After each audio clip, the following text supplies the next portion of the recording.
As a man thinketh, James Allen. अध्याय 6। परिकल्पनाएं और आदर्श। स्वप्न देखने वाले इस संसार के मसीहा हैं। जिस तरह से दृश्य जगत अदृश्य द्वारा पोषित है, उसी तरह मानवता सभी परीक्षाओं, गलतियों और कष्ट में उसके योगी स्वप्न देखने वालों की सुंदर परिकल्पनाओं द्वारा पोषित होती है। मानवता अपने स्वप्न दृष्टाओं को भूल नहीं सकती। वे उनके आदर्शों को ऐसे ही फीका पड़कर मर जाने नहीं दे सकती। वह उनमें रहती है। वह उन्हें वास्तविकताओं जैसा मानती है, जैसे कि एक दिन वह उन्हें देखेगी और जान पाएगी। संगीतकार, मूर्तिकार, चित्रकार, कवि, पैगंबर, ऋषि ये जगत के परे की दुनिया के बनाने वाले हैं, स्वर्ग के शिल्पकार हैं। यह जगत सुंदर है क्योंकि ये इसमें रहते हैं। उनके बिना श्रमकारी मानवता मिट जाएगी। जो अपने हृदय में एक सुंदर परिकल्पना को वह उच्च आदर्श को संजोते हैं, एक दिन उसे साकार कर पाएंगे। कोलंबस ने एक दूर देश की कल्पना को संजोया था और उसने उसे खोज निकाला। कोपरनिकस ने संसारों की अनेकता और एक विस्तृत ब्रह्मांड के होने की परिकल्पना को पोषित किया था और उसने उसे प्रकट भी किया। भगवान बुद्ध ने निष्कलंक सुंदरता और पूर्ण शांति के आध्यात्मिक जगत की परिकल्पना को संजोया था और उन्होंने उसमें प्रवेश भी किया। अपनी परिकल्पनाओं को पोषित करो, अपने आदर्शों को पोषित करो। तुम्हारे हृदय में जो संगीत उमड़ता है, मन में जो सुंदरता रूप लेती है, तुम्हारे सूक्ष्मतम विचारों को जो खूबसूरती लपेटती है, उसे पोषित करो, क्योंकि उन सब में से हर्षपूर्ण परिस्थितियां और स्वर्गपूर्ण वातावरण पनपेंगे और बढ़ेंगे। यदि तुम इनके प्रति सच्चे रहो तो तुम्हारे संसार का अंततः निर्माण होगा। चाहने से तुम पाओगे, आकांक्षा रखने से प्राप्त करोगे। क्या हमारी निम्नतम इच्छाओं को संतुष्टि का पूर्ण माप मिले और हमारी शुद्धतम आकांक्षाएं पोषण की कमी से नष्ट हो जाएं? ब्रह्मांडीय नियम ऐसा नहीं है। ऐसी दशा में चीजों को प्राप्त नहीं किया जा सकता। मांगो और तुम्हें मिल जाएगा।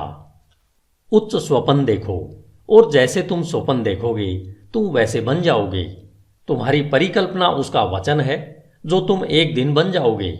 तुम्हारे आदर्श उसकी भविष्यवाणी है जिसे तुम अंत में पर्दा उठाकर देख सकोगे।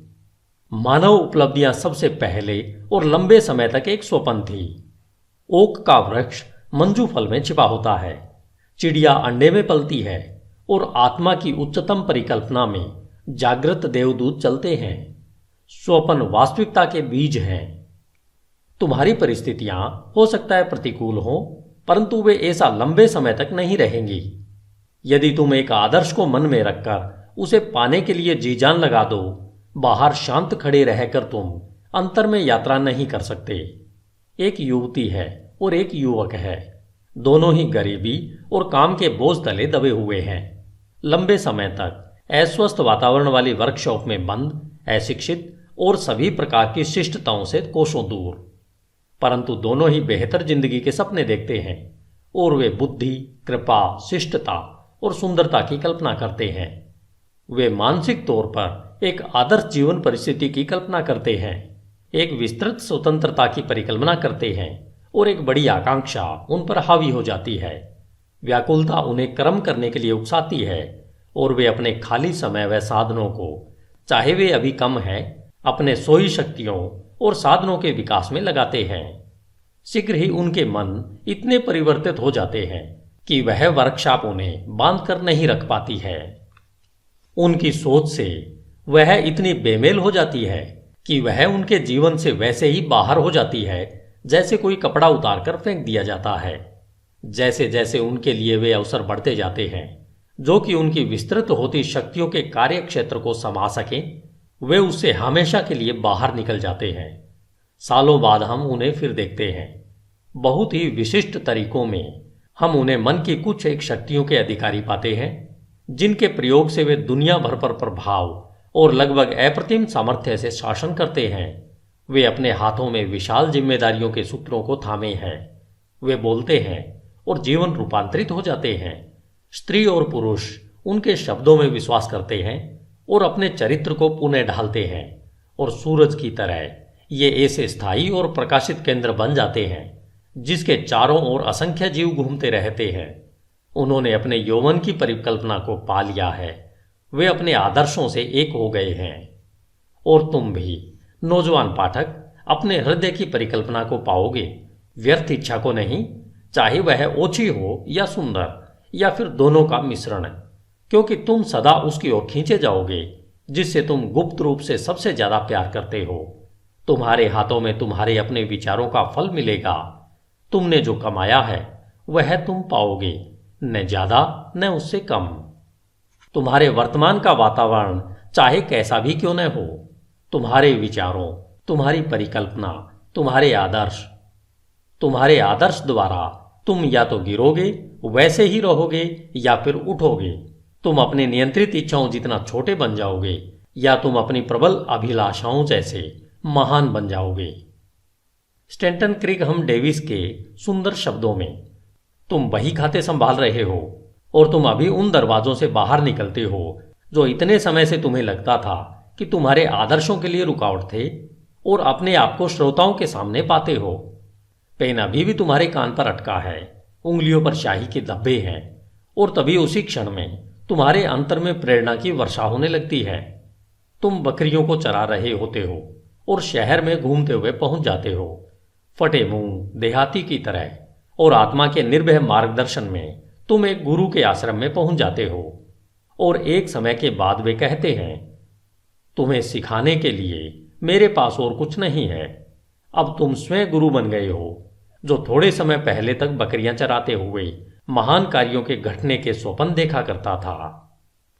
बेपरवाह, अज्ञानी और आलसी केवल चीजों के लिए प्रत्यक्ष प्रभाव को देखते हुए, न कि स्वयं चीजों को, भाग्य, किस्मत और संयोग के बारे में बात करते हैं।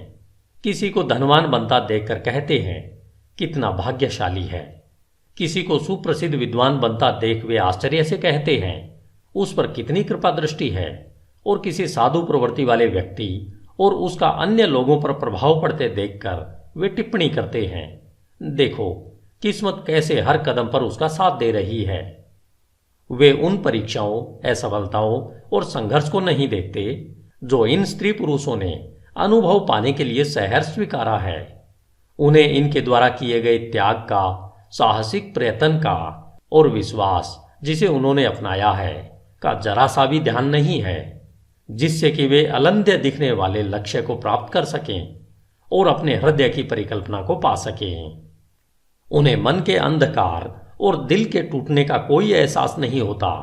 उन्हें केवल प्रकाश और प्रसन्नता दिखती है और वे उसे भाग्य कहते हैं। वे लंबी और कठिन यात्रा नहीं देखते, केवल सुखी परिणाम को देखते हैं और वे उसे सद्भाग्य कहते हैं। वे प्रक्रिया को नहीं समझते, केवल नतीजा देखते हैं और उसे संयोग कहते हैं। हर मानव कार्य में प्रयत्न है और फल भी है, और प्रयत्न कितना सशक्त है इसे फल से मापा जाता है। यह कोई संयोग नहीं है। कहे जाने वाले उपहार, शक्ति, भौतिक, बौद्धिक और आध्यात्मिक अधिकार प्रयत्न के हैं। वे पूर्ण किए हुए विचार हैं, प्राप्त किए हुए लक्ष्य हैं, साकार परिकल्पनाएं हैं। वह परिकल्पना जिसकी तुम अपने मन में प्रशंसा करते हो, वह आदर्श जिसे तुमने अपने हृदय में विराजित कर रखा है, उससे तुम अपने को बनाओगे और यही तुम बन जाओगे। धन्यवाद। HindiAudiobook.com। आपका दिन शुभ हो। As a man thinketh,